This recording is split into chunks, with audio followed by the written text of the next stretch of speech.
Assalamualaikum warahmatullahi wabarakatuh. Bagaimana kabar semuanya? Semoga sehat walafiat ya. Kembali lagi di channel Tika Inayah bersama Bu Atika. Kali ini di pembelajaran tema 3 subtema 1 part 2-nya kita akan membahas tentang sistem pencernaan manusia di muatan pelajaran IPA. Yang sebelumnya kita telah membahas sistem pencernaan hewan ruminansia. Nah, dengan kompetensi dasar menjelaskan organ pencernaan dan fungsinya pada hewan dan manusia, serta cara memelihara kesehatan organ pencernaan manusia. Materi ini ada di kelas 5 SD semester 1. Bagaimana, sudah siap menerima materi? Yuk, simak penjelasannya ya. Apa yang dimaksud dengan sistem pencernaan? Ya, sistem pencernaan merupakan susunan dari organ pencernaan yang berfungsi mencerna makanan dan minuman untuk menghasilkan energi bagi seluruh anggota tubuh. Nah, berikut adalah organ pencernaan manusia. Coba kalian perhatikan gambar yang diberi tanda panah warna merah dan tulisan yang berwarna biru. Dimulai dari mulut, kerongkongan, lambung, usus halus, usus besar, dan anus atau saluran pembuangan. Mulut berfungsi untuk menghaluskan makanan yang masuk ke dalam tubuh dibantu oleh gigi secara mekanis dan secara kimiawi dibantu oleh enzim. Selanjutnya masuk menuju lambung melalui kerongkongan. Di dalam kerongkongan terdapat gerak peristaltik, di mana gerakan tersebut berfungsi untuk meremas-remas makanan agar mudah masuk ke dalam tubuh. Selanjutnya di dalam lambung terdapat enzim yang berguna untuk memudahkan makanan tersebut menyerap serta dicerna. Dan di lambung terdapat tempat penyimpanan makanan sementara. Nah, dari lambung masuk ke dalam usus halus. Di dalam usus halus terjadi proses pencernaan oleh enzim pencernaan serta proses penyerapan sari-sari makanan. Setelah dari usus halus masuk ke dalam usus besar. Nah, di sini terjadi proses penyerapan air dan sisa-sisa makanan. Jadi makanan yang tersisa diserap oleh usus besar yang nantinya berubah menjadi feses yang dibuang melalui anus. Seperti itu. Bagaimana? Sudah paham proses pencernaan? Nah, perlu kalian ketahui di dalam tubuh manusia ini terdapat dua cara mencerna makanan, yaitu secara mekanis dan secara kimiawi. Bedanya, secara mekanis itu terjadi oleh gerakan-gerakan yang ditimbulkan dari otot-otot pada organ pencernaan manusia. Sedangkan secara kimiawi itu dibantu oleh enzim-enzim yang diperoleh dari tubuh organ pencernaan manusia melalui makanan yang dikonsumsi ke dalam tubuh manusia. Nah, jadi kalian bisa bedakan sistem mekanis dan sistem kimiawi yang terjadi pada proses pencernaan. Selanjutnya, perhatikan penjelasan berikut ini ya, agar lebih jelasnya. Coba kalian simak gambar berikut ini. Nah, kalian bisa lihat animasi berikut ini, makanan masuk melalui mulut, dilanjutkan ke kerongkongan, kemudian lambung, usus halus, usus besar, rektum, lalu anus. Rektum itu tempat pembuangan feses ya sebelum dibuang melalui saluran anus. Ini adalah contoh animasi organ pencernaan kalian di dalam tubuh ya.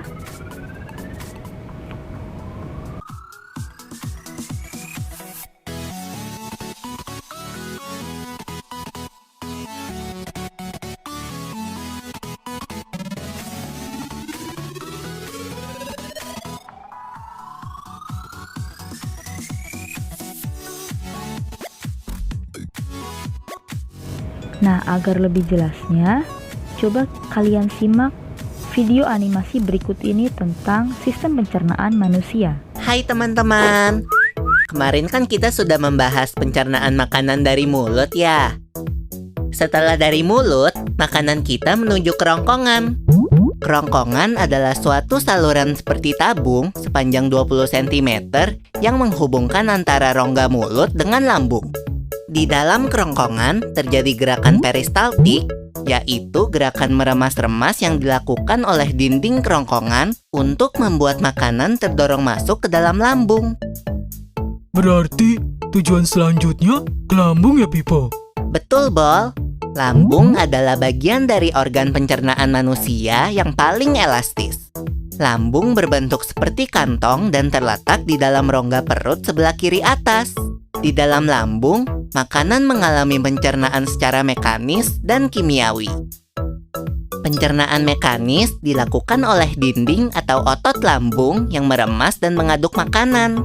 Pencernaan kimiawi dilakukan oleh getah lambung yang dihasilkan oleh kelenjar getah lambung. Getah lambung mengandung enzim pepsin, enzim renin, dan asam klorida. Enzim pepsin berfungsi untuk memecah protein menjadi pepton. Enzim renin berfungsi untuk mengendapkan protein susu menjadi kasein. Asam klorida atau HCl berfungsi untuk mengasamkan makanan dan membunuh kuman yang masuk bersama makanan. Nah, habis ini makanan kita pergi ke toilet ya? Hihihi. Ah, kamu ini belum, Bol. Selanjutnya, makanan dicerna di usus halus dulu. Usus halus merupakan usus terpanjang dalam saluran pencernaan, karena panjangnya mencapai 6 hingga 7 meter. Di dalam usus halus terdapat cairan khusus yang membantu penyempurnaan pencernaan makanan. Oh iya, usus halus terdiri dari 3 bagian, yaitu usus 12 jari, usus kosong, dan usus penyerapan. Apa aja ya fungsinya? Usus 12 jari atau disebut juga duodenum memiliki panjang kira-kira 25 cm. Usus 12 jari mencerna makanan dengan bantuan getah pankreas dan getah empedu. Getah pankreas dihasilkan oleh kelenjar pankreas.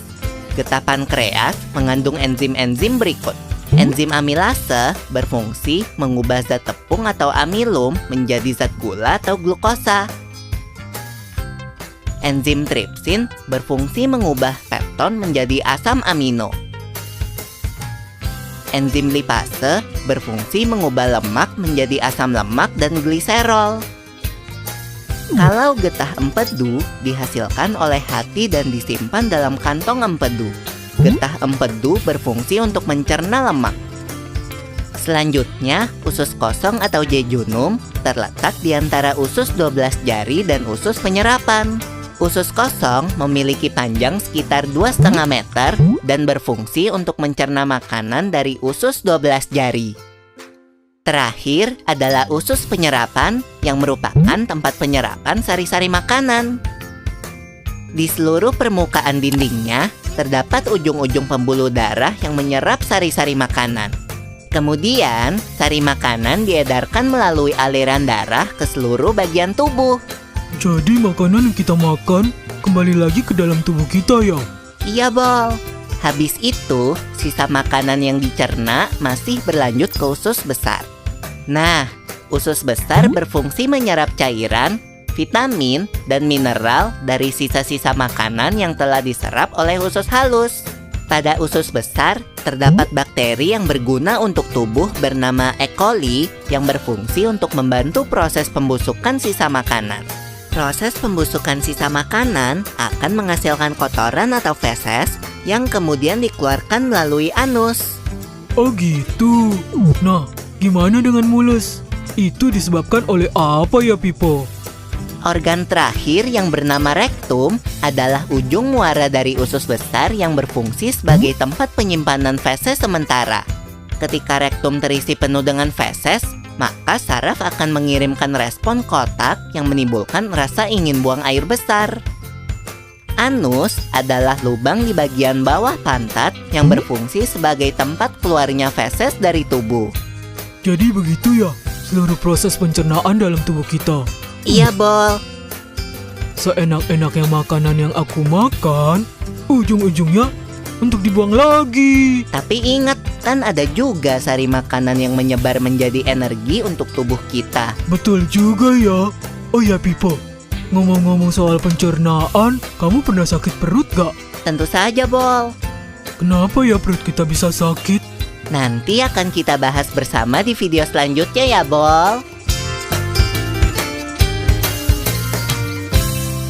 Bagaimana, apakah kalian sudah paham?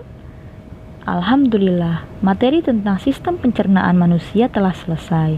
Semoga bermanfaat. Jangan lupa dipelajari ya. Wassalamualaikum warahmatullahi wabarakatuh.